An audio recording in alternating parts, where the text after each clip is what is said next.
I'm Claire Smith and welcome to my channel. So today's video is going to be my perfume empties.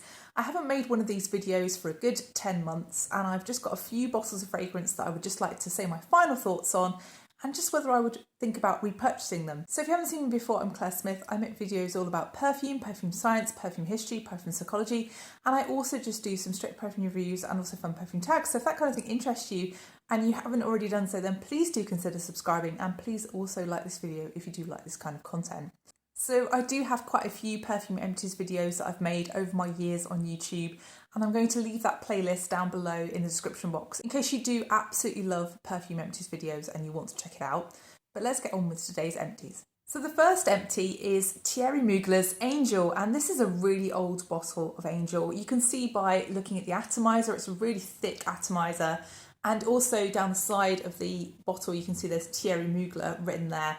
And those two things, along with the batch code and also along with the very ancient looking box with the short ingredient list, tell me that this fragrance bottle dates from 2002. So this fragrance is 23 years old. There are probably people watching this video that aren't even 23 years old. So why did I buy this fragrance? I actually bought it secondhand. I bought it on an auction website and I got it for 99p plus postage.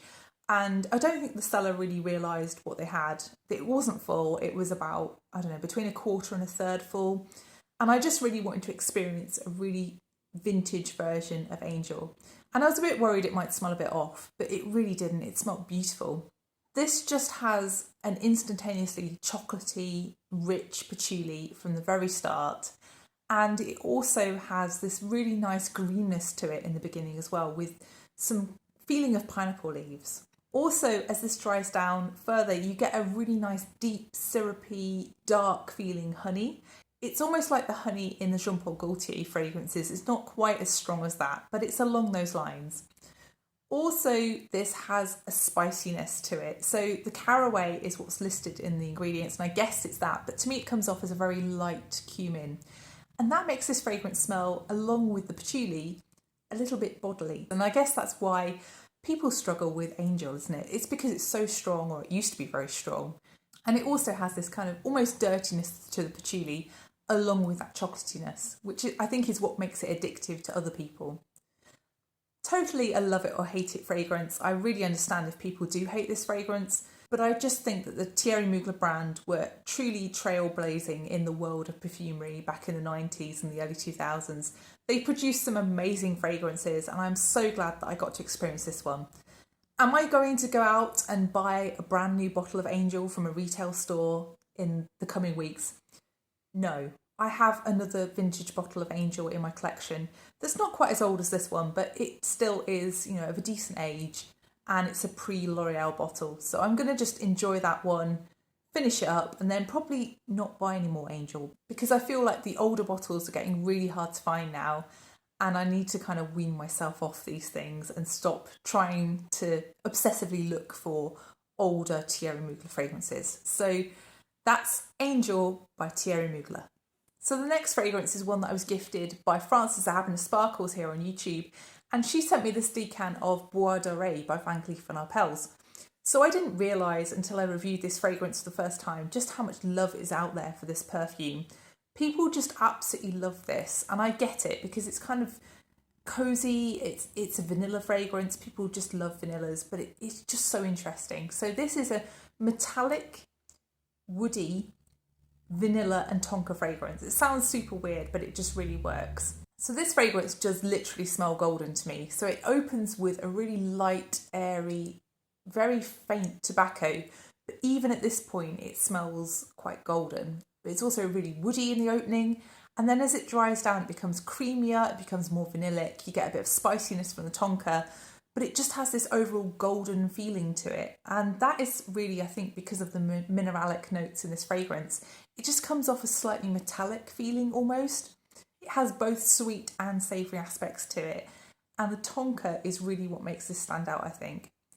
So this one I just loved wearing in the wintertime. I finished this up, I think, in January this year, and I didn't have very much of it. I only just had this decant, I think it was about 5ml in it when I first got it, and a little goes a long way with this fragrance, especially if you spray it on your clothes, because it lasts forever. I can still smell this when I wash my clothes a week later.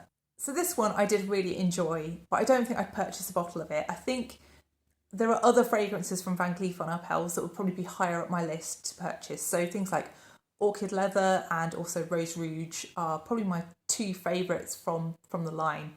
I do like quite a lot of the Van Cleef and Arpels fragrances. So that's Bois Dore. So the next empty is one that I had in my collection from about 2021, I think. This fragrance was massively hyped on YouTube at the time, and I just thought, why not? It's not expensive, I'm going to try it out. So I ended up buying a bottle, and this is DSquared2 Want. So DSquared2 Want, I think at the time, was something like £13 for 30ml. It was a bargain fragrance.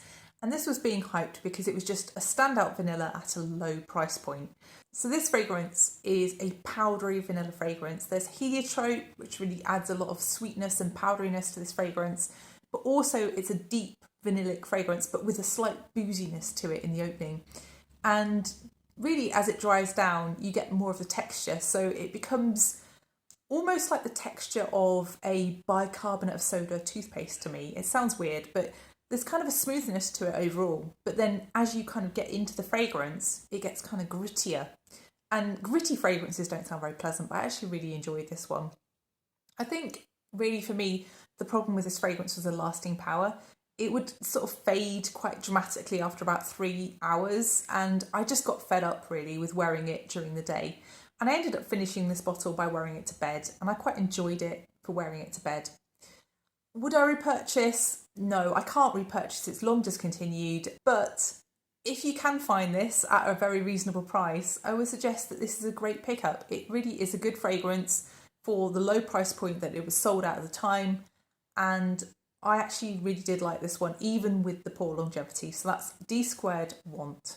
So the next fragrance is one from L'Occitane. It's called Verveine. So this is just a little dabber bottle, and I can't stand dabber bottles, so I decanted it into an atomizer spray because I just find that more convenient. And actually that was really nice because I could carry it with me in my handbag, because this does not have the best longevity. But really this is a beautiful summery fragrance. So this is lemon verbena basically. It's soft, it's lemony, and it's also got a greenness and a kind of slightly herbal feel, but not too much. And it also has a bit of a woodiness to it in the dry down really. You're probably going to get about 2 hours out of this if you're lucky. And it's definitely one you have to keep respraying. I went through 10ml pretty quickly of this.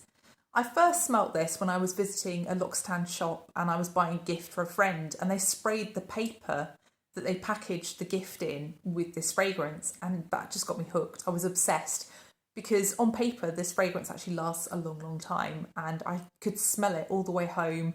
I could smell it in my bedroom where I was keeping this gift for a couple of days before their birthday, and yeah, it just got me hooked enough to want to get a little bottle of this just to try it out. I'm so pleased I didn't buy a big bottle of this. I just got this little 10ml because of the lasting power problems with this fragrance. But I do absolutely love this fragrance, and if I could find something that just lasted slightly longer but had a similar note profile, a similar freshness to it, then I would absolutely jump on it. So that's L'Occitane Verveine. So this next fragrance I would consider to be a very easy reach, and it's one that I wore to work a lot, and it was just a fragrance that I would wear whenever I didn't know what to wear. And this one's La Petite Robe Noire Plissée, and it's from Guerlain. So this line, I really like some of the flankers in this line. I really like Black Perfecto, and I really like this one. This is a fragrance that has a kind of freshness to it. It's a fresh take on the general sort of La Petite Robe Noire DNA. But I would say the cherry is quite mild here, and it's more about the rose and the musk, a powdery rose musk, but also with a lot of tea. The tea really comes through here. And along with that kind of apricot at the beginning, it really makes it quite fresh. I'd say the apricot isn't that distinctive, it's more just a fresh fruitiness. So this fragrance I really do miss in my collection. This is one that I would take on work trips because it just was so friendly and, you know, something that doesn't stick out, but it still was just a nice smell. And I don't really feel like I've got too many fragrances that are easygoing anymore. I feel like I'm always trying to pick something that is, you know, distinctive or strong or has something about it that makes it interesting. And I guess these kinds of easy reach fragrances have kind of been squeezed out by me exploring perfume more. And I think I really need to try and almost refocus my collection into something that is perhaps more everyday. So yeah, this kind of has messages, I guess, for me, this fragrance, and how much I miss this fragrance. I can't repurchase this because it's been discontinued, but I would really like to look at the other flankers in this line and see if there's another one for me. I did buy the vintage EDP of this fragrance range, and I can't say I like that one as half as much as I like Plissée. So I think I need to look again. So that's Guerlain's La Petite Robe Noire Plissée. So the next fragrance is one that I got as a gift from Yulia, Scent Siblings Yulia, and she sent me this all the way from Canada, and I'd never tried anything from this brand before, and I was really impressed. So this one is an oil impression of Chanel Beige, and it's from Perfumery. So this fragrance, if you've not smelled Chanel Beige, it's a really petally, solar floral. So this smells really just of the petals of the flowers, but it also has this kind of brightness to it, and it's a white floral kind of brightness. I think really it's difficult for me to pick much out of this fragrance, but definitely some kind of solar floral and some white floral there as well. So I'm not used to oil fragrances really, and I really struggled to find a way that I could effectively wear this and that would actually get this to project, because oils tend to stay quite close to your skin, and I found the best way was to just mix a bit of this in with my moisturiser and put it on my legs. And that way, kind of, you get the fragrance kind of wafting up. And I was wearing this to work one day, and someone said to me, "You're leaving a trail of sunshine through the lab." And I just thought that's the best compliment I've ever heard. That's certainly the best compliment I've ever had with fragrances. I just think this one has that kind of happy vibe about it. And really, I have decluttered similar fragrances to this one. So really, this fragrance reminds me a lot of Prada La Femme. And when I had that fragrance, I tried this oil and decided this oil was just much nicer. And that's really why I decluttered Prada La Femme. I still stand by that. I just think this has less soapiness. Prada La Femme was very soapy to me, and I just didn't really get on with that fragrance. But this one is very similar, just doesn't have the soapiness. I did check to see whether I could rebuy this fragrance, and actually I noticed that Perfumery no longer stocks Chanel impressions, at least in the UK. So I'm wondering whether Chanel has had a little bit of a bust up with them. I noticed Fragrantica had the Chanel logo removed from their site, and I wonder whether, Chanel are kind of notoriously aggressive in their protection of their property. So I'm assuming that that's what's happened with Oil Perfumery perhaps. But yeah, I thought this was a great version of Chanel Beige. I have smelt Chanel Beige. It wasn't spot on. I actually just really enjoyed using this oil, especially when I started mixing it in with my moisturiser.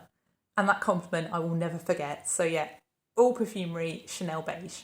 So the final empty is one from Agent Provocateur, and it's called Fatale Intense. So this fragrance and the entire Agent Provocateur line is sadly discontinued, and I remember seeing this one on YouTube when I first started watching perfume YouTube back in 2019, and I remember feeling almost scared of this fragrance because of the way people were describing it. So people were saying it was hot because it has a chili pepper note in it, and honestly, when I got it, I thought, this isn't scary in the slightest. Yes, it has things about it that could mean you wouldn't like it, but I wouldn't say it's a scary fragrance. So for me, the chili pepper note here is not really chili pepper. To me, it comes off as something gingery.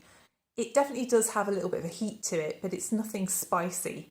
I think the thing that really moderates this is the berry sweetness of this. And the berry sweetness comes off as something like cherry chapsticks or strawberry laces. It smells like some kind of tuck shop sweets.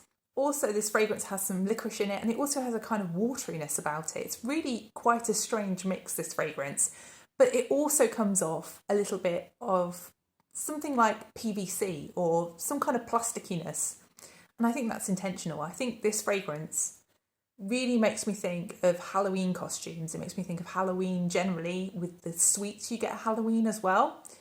And also I think because of the bottle colour. It was a bargain. This fragrance wasn't expensive at all. And I think it's really inventive for the price point that this fragrance was at the time. This fragrance does get compared with Angel, and I don't really see any parallels between this fragrance and Angel. Yes, they share a few similar notes, but they just are nothing like each other, at least to me. I think if you don't like Angel, you might see more similarities because maybe people don't see the nuances between the fragrances. I'm not sure. But yeah, this one just didn't have the greatest lasting power. This is a night out kind of fun fragrance, really.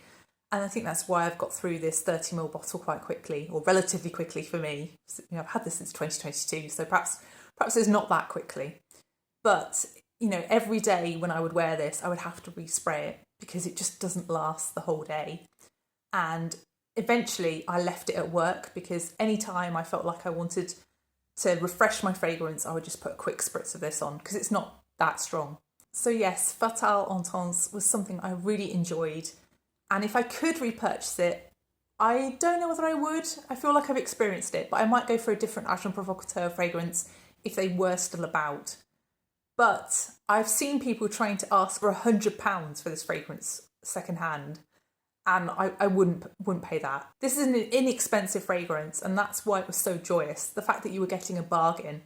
I don't think this is a £60-70 fragrance. So that's Agent Provocateur Fatale Intense. So that's the final fragrance in this Empties video. I hope you've enjoyed it. If you have enjoyed it, then please press the like button, and please also consider subscribing if you haven't done already. And please let me know which fragrances you've finished up recently, and also whether you've tried any of the fragrances I've featured in this video. And thank you so much for watching, and I'll see you in the next one. Bye.